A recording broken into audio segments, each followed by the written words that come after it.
Bueno, aquí también, si ustedes recuerdan, por ejemplo, nos menciona si el paciente tiene una FA, se debe usar anticoagulante. En pacientes que tienen una insuficiencia cardíaca sistólica, un ventrículo dilatado con su FA, se puede usar digitálico también. No sé si se ve la flechita donde estoy marcando, tal vez no se ve. Ya, ahorita voy a ver cómo lo puedo modificar eso. Ya,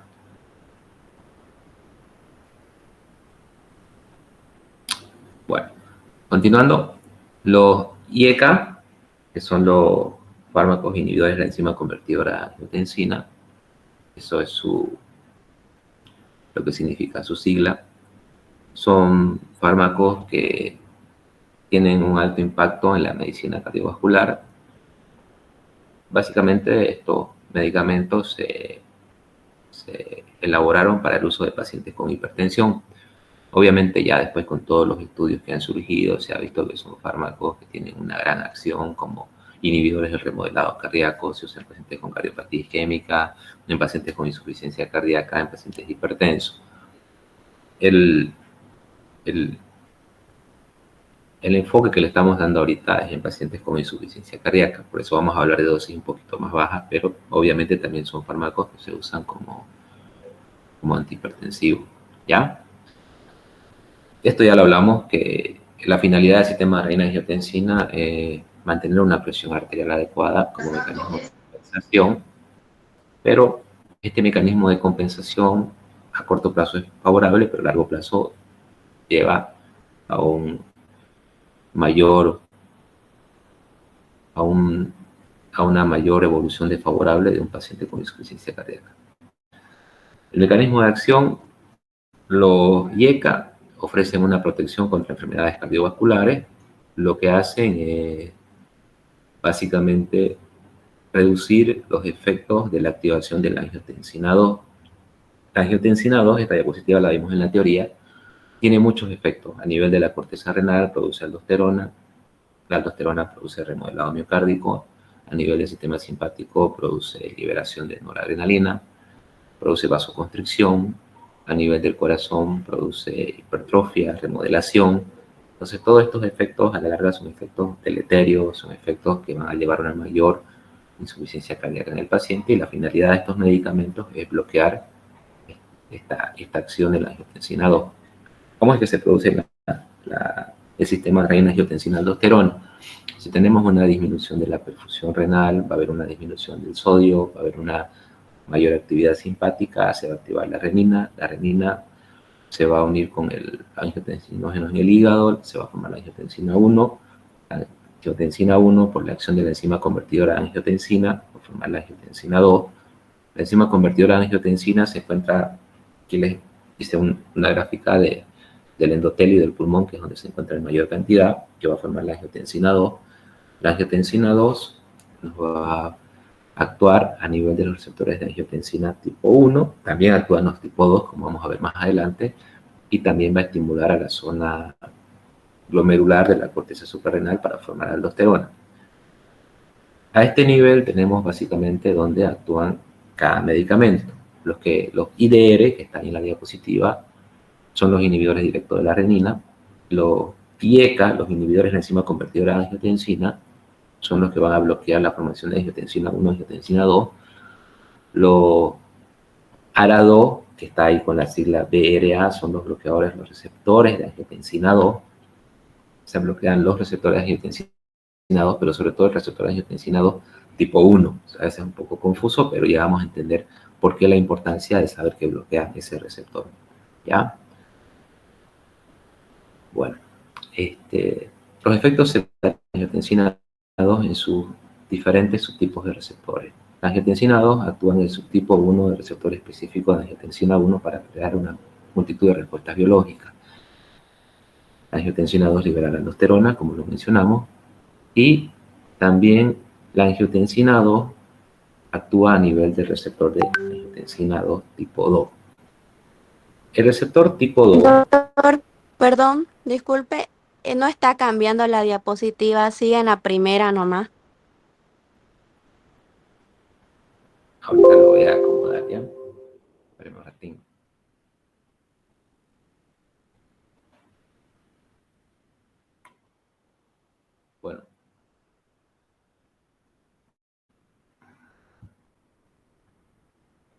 No pasa de la primera diapositiva, me dicen, ¿no?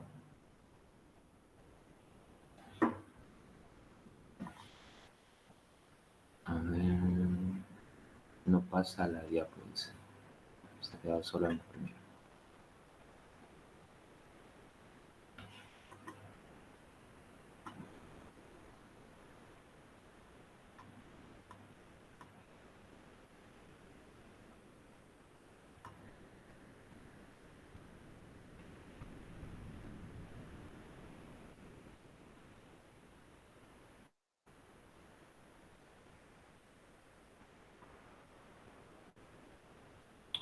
Ahora pasa la diapositiva.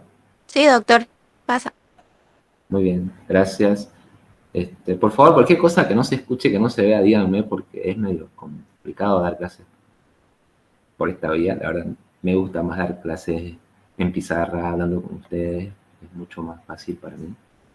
Pero cualquier cosa, si no se ve, no se escucha, avísenme, porque es la única opción que tenemos ahorita de poder seguir avanzando en la materia y no atrasarnos, ¿ya?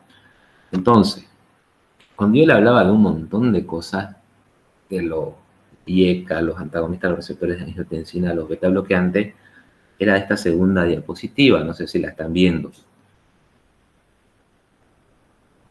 Se ve, doctor.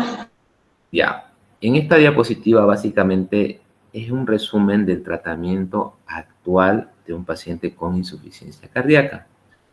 Como ustedes pueden ver, aquí menciona el sistema nervioso simpático, los beta bloqueantes. Si el paciente está congestivo, menciona los diuréticos de ASA. Si el paciente tiene una insuficiencia cardíaca descompensada, los digitálicos, el inhibidor del cotransportador sodio glucosa tipo 2, que está en amarillo, los bloqueadores de receptores de angiotensina, que están con verde, y los mineralocorticoides, que están con rojo. Básicamente, estos 4 fármacos es el pilar fundamental en el manejo de un paciente con insuficiencia cardíaca. Por eso lo llaman los 4 fantásticos, por eso me estoy volviendo. Ahora, esto es lo mismo que ya hemos hablado en su momento en la teoría. En esta diapositiva hablamos de los efectos de la angiotensina 2 en los diferentes órganos. Y en esta diapositiva lo que hablamos es dónde actúa cada fármaco. Esto sí lo están viendo, ¿no ven? Se ve, doctor. Ya, los ICA bloquean la conversión de la angiotensina 1 a angiotensina 2. Inhibidores de la enzima convertidora a angiotensina. Se encuentran en el endotelio y se encuentran en el pulmón. Los ARA2, que aquí en esta diapositiva están como BRA, bloquean los receptores de angiotensina 2, sobre todo los receptores de angiotensina 2 tipo 1, ¿ya? Y por último tenemos los bloqueadores de los receptores de los mineralocorticoides.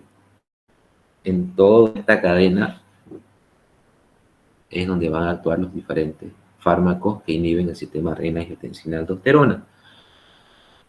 Volvemos a lo mismo. Ustedes ya saben, ¿no?, que la angiotensina 1 va a formar la angiotensina 2, la angiotensina 2 va a producir vasoconstricción, va a producir absorción de sodio. La angiotensina 2 es la que hemos hablado bastante, que produce efectos adversos en el corazón, que produce remodelado y todo lo demás. Pero, ¿cuál es el mecanismo de acción? La angiotensina 2, aparte de liberar aldosterona en la corteza adrenal, tiene varios subtipos de receptores. El subtipo 1 es el que nosotros conocemos, que produce los efectos de remodelado, pero también tiene el subtipo 2 de receptores de angiotensina 2. Estos receptores producen vasodilatación, son antiinflamatorios y son antifibróticos, o sea, tienen efectos beneficiosos para la función miocárdica. Entonces, los bloqueadores de los receptores de angiotensina 2 lo que hacen es bloquear el receptor tipo 1, pero al tipo 2 no lo bloquean, es más, lo estimulan, ¿ya? Entonces, como menciona al final de esta diapositiva, el bloqueo selectivo de receptores de angiotensina tipo 1 deja receptores de angiotensina tipo 2 abiertos para ser estimulados por la angiotensina tipo 2. En resumen, nosotros podemos decir que la angiotensina 2 puede ser bloqueada por los IECA y ya no se forma la angiotensina 2. Si el paciente no tolera este fármaco, ya sea porque le genera tos, ya sea por algún efecto adverso, que la tos es más frecuente, nosotros usamos ARA2, que son los bloqueadores de los receptores de angiotensina. Este actúa a nivel del receptor tipo 1, hay tipo 2, hay tipo 4, y lo que tenemos que recordar, esta diapositiva lo tenemos como el bien y el mal. Receptores de angiotensina tipo 1 son los que producen vasoconstricción, hipertrofia, proliferación, retención de sodio, inflamación, trombosis, todos que son efectos que a la larga son deleterios para la función miocárdica. Los tipo 2 son antiproliferativos, son vasodilatadores, son antiinflamatorios, son antioxidantes. Por lo tanto, van a ser beneficiosos para el paciente. Cuando se bloquea el receptor tipo 1, la angiotensina continúa estimulando el receptor de tipo 2 y también al tipo 4, ¿no? Que aumenta el óxido nítrico, que disminuye la endotelina, que disminuye el inhibidor tisular de metaloproteasa. Entonces, tenemos que recordar que la angiotensina 2 actúa en diferentes tipos de receptores y los bloqueadores de receptores de angiotensina tipo 2 bloquean al receptor tipo 1 y la angiotensina 2 continúa estimulando a sus demás receptores. ¿Ya? La angiotensina 2 va a estimular al receptor tipo 1 de forma fisiológica por mecanismo de compensación. Ese receptor tipo 1 a nivel del riñón va a generar una disminución del filtrado glomerular, va a generar una proteinuria, va a aumentar la secreción de aldosterona, va a aumentar la reabsorción de sodio y a la larga va a llevar a una insuficiencia renal.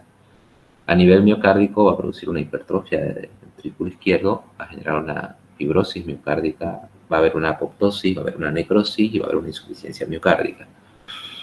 A nivel del endotelio va a generar una vasoconstricción, va a generar una disfunción endotelial, va a generar una aterosclerosis, va a generar hipertensión y puede llevar a un accidente cerebrovascular. Estos dos factores pueden llevar a mayor insuficiencia renal. Entonces es una retroalimentación positiva constante que genera efectos deleterios, adversos a todo lo que es el sistema cardiovascular. Es por eso la importancia de estos fármacos como los IECA, los ARA2 y, bueno, los ARNI, que son los últimos que se han introducido en el manejo de la insuficiencia cardíaca y que se ha demostrado mediante estudios que disminuyen la mortalidad de los pacientes. ¿Ya? Hasta aquí se entiende lo que estoy hablando, lo que se está viendo en las diapositivas.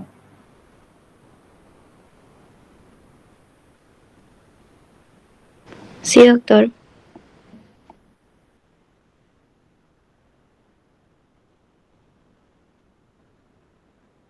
Exactamente. Los receptores de tipo 2 son estimulados por la angiotensina tipo 2 y tienen efectos beneficiosos. Los que van a bloquear son los receptores de tipo 1 que, como hemos visto en esta diapositiva, a nivel renal van a producir mayor insuficiencia renal, a nivel miocárdico va a haber fibrosis, apoptosis, necrosis, mayor insuficiencia miocárdica, a nivel del endotelio vasoconstricción, disfunción, y eso va a llevar a hipertensión, accidente cerebrovascular, y bueno, todos los efectos adversos que nosotros ya conocemos en los pacientes, ¿no?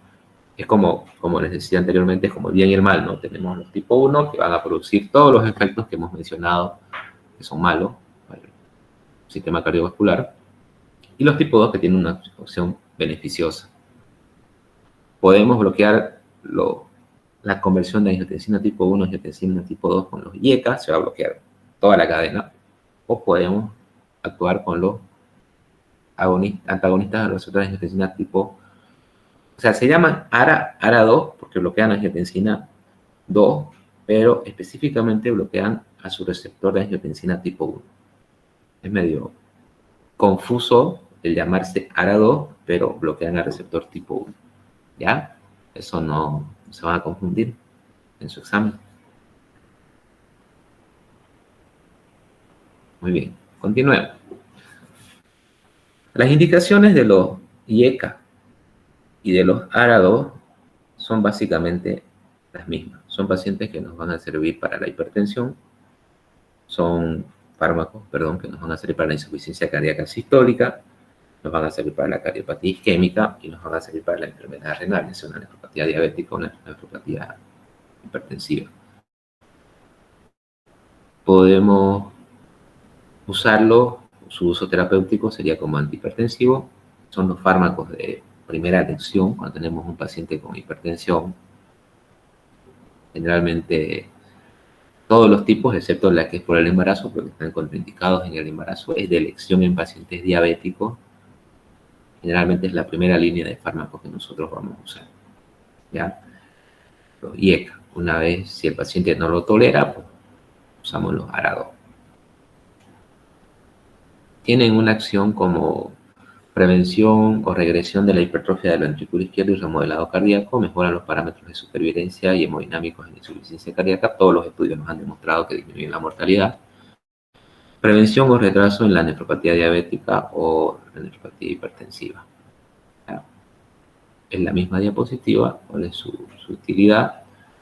¿Cuáles son los efectos secundarios? Esta es una de las principales limitantes con respecto al uso de los fármacos inhibidores de enzima convertidora a angiotensina. La tos es el efecto secundario más común.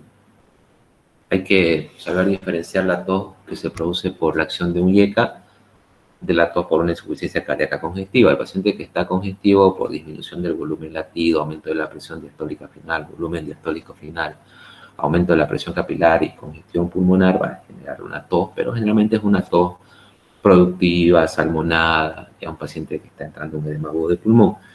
La tos por los IECA es una tos no productiva, es una tos frecuente, pero no productiva. Tiene una incidencia de un 15%, generalmente tiene la necesidad de retirar el fármaco un 5%. Su mecanismo no es completamente evidente, pero hay varias posibles causas, ¿ya? Uno es que tenga una mayor sensibilidad de reflejo de oxígeno. Dos, los IECA bloquean la cadena de la bradiquinina, no se forman sus metabolitos, estos aumentan su concentración y estos son los que van a generar el reflejo de tos, que es la teoría más aceptada, la formación de bradiquinina y de prostaglandinas a nivel local de la vía respiratoria proximal por la inhibición de su metabolismo, ¿ya? Entonces, la causa, la teoría que más se ha estudiado, que sea la causa, es esta: mayor formación de bradiquinina y de prostaglandina. ¿Qué es lo que se hace? Si el paciente no tolera los IECA, por la tos, que ocurre en el 15% de los pacientes, se cambia a un bloqueador de receptor de angiotensina tipo 2 o un ARA-2. Otro efecto secundario, como mencionamos, la angiotensina 2 va a estimular a la corteza suprarrenal a que forme aldosterona, que se libere la aldosterona. Esta va a actuar a nivel de las células principales del túbulo contorneado distal, va a absorber sodio y va a excretar potasio, pero si nosotros bloqueamos el sistema de renina-angiotensina-aldosterona, se va a bloquear obviamente la liberación de aldosterona y va a haber una mayor absorción de potasio, y si el paciente ya tiene tendencia a hacer hipercalemia, pues puede generar una arritmia, puede generar una parada cardíaca. Entonces, uno de los efectos secundarios que hay que tener cuidado, sobre todo al inicio del tratamiento de los pacientes que van a iniciar el uso de inhibidores de la enzima convertidora de angiotensina, es un ionograma, ¿no? Para tener un basal de cuánto es su valor de potasio. Tiene una incidencia global de un 3.3%. Existen pacientes que tienen más riesgo. ¿Cuáles son esos pacientes? Pacientes que ya tengan una falla renal. Existen estudios que contraindican el uso de IECA en pacientes con insuficiencia renal aguda. Eso hay que tener en cuenta. O sea, si es un paciente que tiene una insuficiencia renal aguda, el IECA hay que usarlo con mucha precaución y tal vez no sería el fármaco de elección, ¿ya? Reducción del volumen o hipovolemia. ¿Cuándo se puede dar? En pacientes que estamos usando diuréticos, le vamos a disminuir el volumen intravascular y es un paciente con factor de riesgo para tener una hipercalemia. Por el volumen, no por el diurético, ¿ya? Pacientes diabéticos, sí, existe un riesgo, lo menciona la literatura, pero también son los fármacos de elección en estos pacientes. Entonces, lo que hay que hacer es hacer un ionograma, ver su basal y iniciar el tratamiento. Uso de contrastes también, el uso de simultáneo de bloqueadores de receptores de angiotensina tipo 2. Se puede usar IECA y ARA-2, sí, se puede usar. El problema es que produce mucha hipercalemia y puede producir más riesgo de falla renal. Y el uso junto con AINE, ¿ya? Entonces, complicaciones, tenemos la tos, tenemos la hipercalemia, tenemos la insuficiencia renal, que puede llevar un IECA o un ARA2 a una insuficiencia renal, que es moderada, es reversible. El mecanismo de acción, la literatura menciona como una dilatación de la arteriola eferente. Si ustedes recuerdan, la membrana basal glomerular está formada por su arteriola aferente, su arteriola eferente, la membrana basal, todo lo que es el glomérulo. Pero los IECA lo que hacen es una dilatación de la arteriola eferente, va a haber una disminución de la presión hidrostática glomerular, va a haber una disminución de la tasa de filtrado glomerular. Entonces, no es común observar un incremento de un 20% de la creatinina con los IECA. O sea, no es normal que yo le inicie un tratamiento a un paciente que tenga un basal de 0,5 y incremente a 0,7, peor a 1. Pero tampoco es motivo para reducir o detener el tratamiento. Generalmente esto es transitorio y después se normaliza. Obviamente, si vemos que ya tiene una elevación constante de su valor de creatinina, hay que suspenderlo y hay que ver cuál es la causa. Y ahorita vamos a ver una de las principales causas. Pocas veces puede ser una insuficiencia renal irreversible. Lo que sí se tiene que tener mucho cuidado si tenemos un paciente que le iniciamos IECA y hace una insuficiencia renal, hay que descartar sí o sí que no tenga una estenosis bilateral de la arteria renal. ¿Cuándo sospechamos nosotros de un paciente que tenga una estenosis bilateral de la arteria renal? En pacientes jóvenes con hipertensión refractaria. Entonces, si tenemos un paciente joven, 25, 30 años, que tiene una hipertensión muy marcada, a iniciar un tratamiento, habría que pedirle una ecodoppler de vasos renales para descartar que no tenga una estenosis bilateral de la arteria renal, porque ese paciente puede llevar una insuficiencia renal. ¿Ya? Otro efecto secundario del angioedema, que lo hablamos cuando hablamos de reacción adversa a fármacos, lo mencionamos de los IECA, es un 0,1 un 2%. Lo mismo, inhibición de la bradiquinina, interacción antígeno-anticuerpo. Es una emergencia. El tratamiento, cuando tenemos este tipo de eventos, puede evolucionar a un shock anafiláctico y se necesita adrenalina. Algo que es muy importante que lo recuerden, que estos fármacos están contraindicados en todo el embarazo, son teratogénicos. O sea, en embarazada no se usa ni IECA ni ARA2. Hay otros fármacos, podemos usar los bloqueadores de calcio, nifedipino, podemos usar vasodilatadores, hidralacina. Esos son grupos de fármacos que podemos usar en la paciente embarazada, pero los IECA y los ARA2 están contraindicados, ¿ya? Es muy importante que lo recuerden, no se usa. Bueno, aquí tenemos un resumen básicamente de todo lo que hemos mencionado.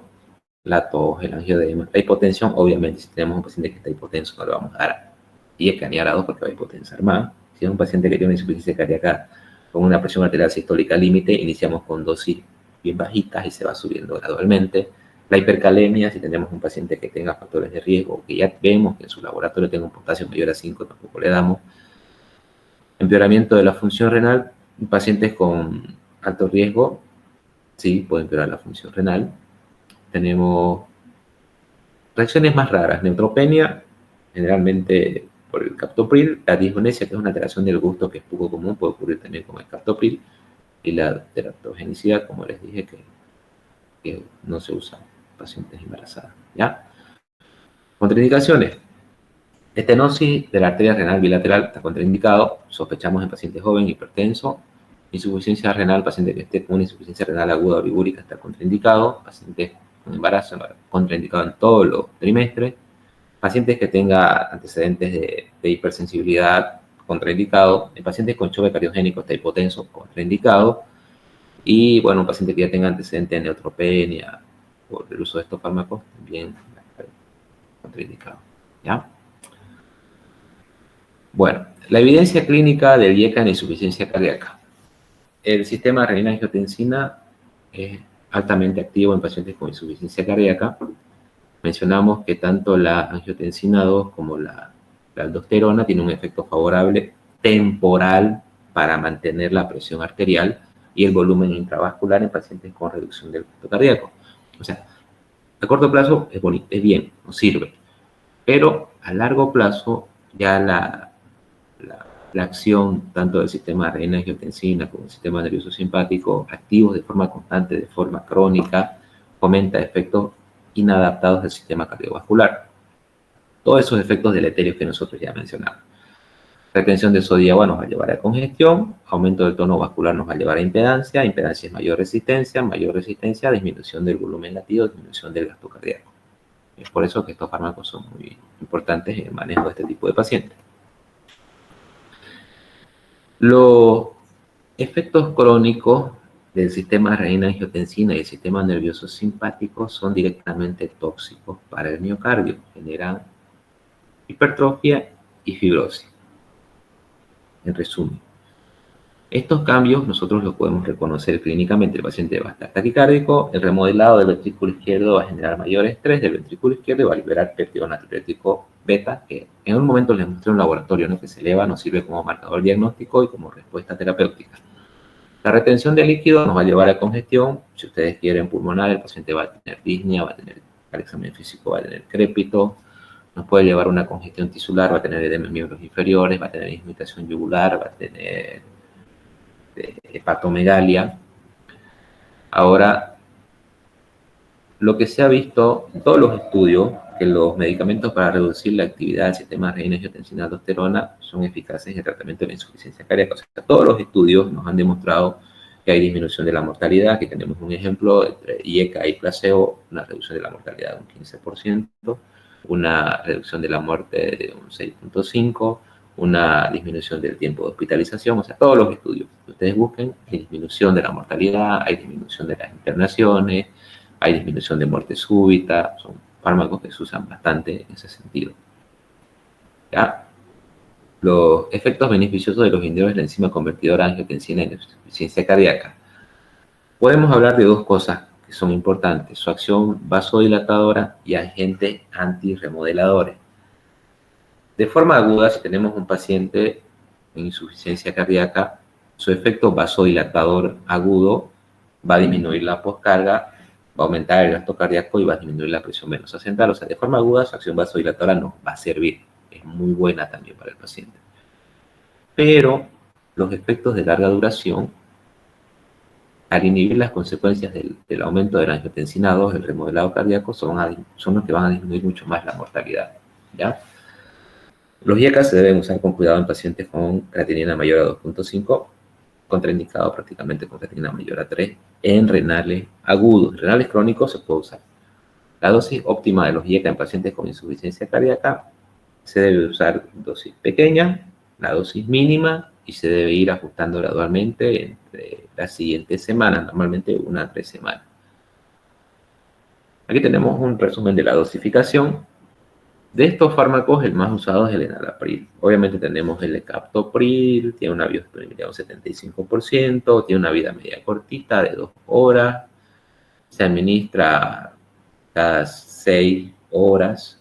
Este fármaco nosotros lo usamos más para pacientes que tienen hipertensión porque se puede administrar por vía sublingual.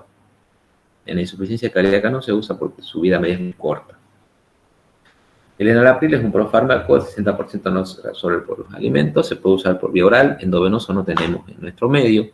La ventaja es que este fármaco, si bien tiene una vida media corta, debido al enlace estrecho con la enzima convertidora de angiotensina, esta vida media aumenta a 11 horas.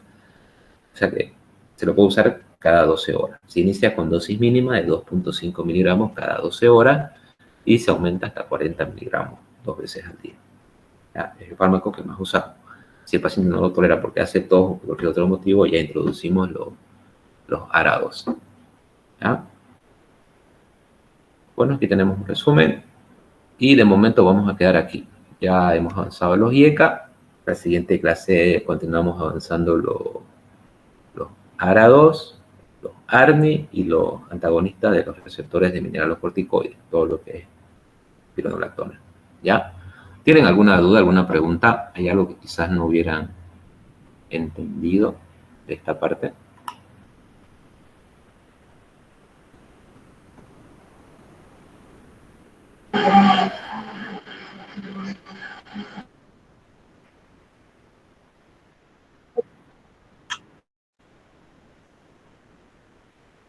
En pacientes con insuficiencia renal crónica se puede usar en un contexto, que el paciente no tenga hipercalemia, que el paciente no tenga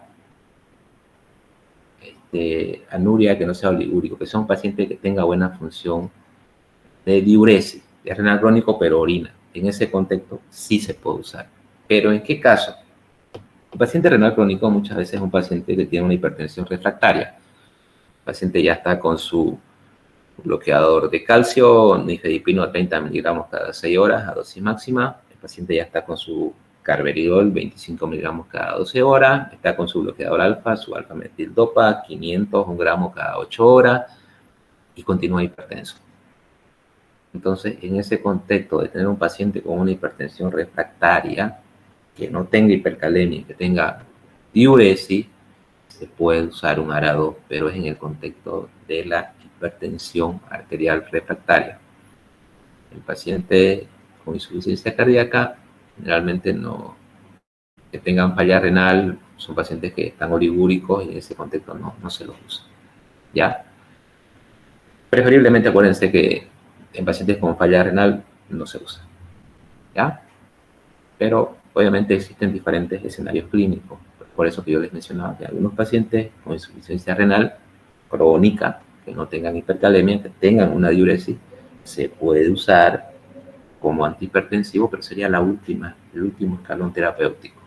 Es eso a lo que sería llegar prácticamente.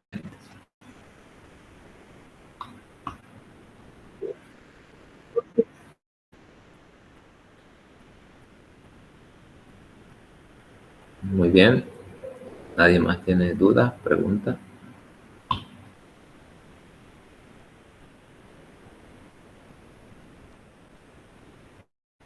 Entonces, continuamos la clase del día lunes. Espero que ya haya clases presenciales y podamos avanzar con normalidad. De momento, las prácticas las vamos a suspender ya. Tenemos un caso clínico de cardiopatía isquémica que es muy interesante, que me gustaría presentárselo, pero en aula, no tanto por Zoom, para poder darle más utilidad al tema. ¿Ya? Voy a ver la programación del examen. De momento nos han pasado dirección de carrera que están suspendidos. Obviamente no podemos evaluarlos si no tenemos entrada a la universidad.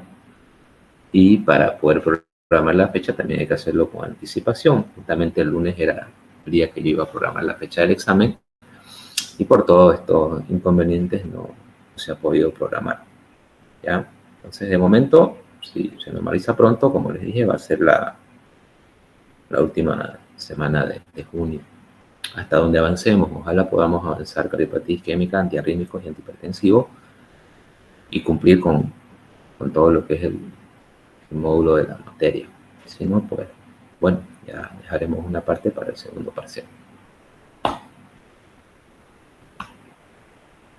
¿Alguna otra duda?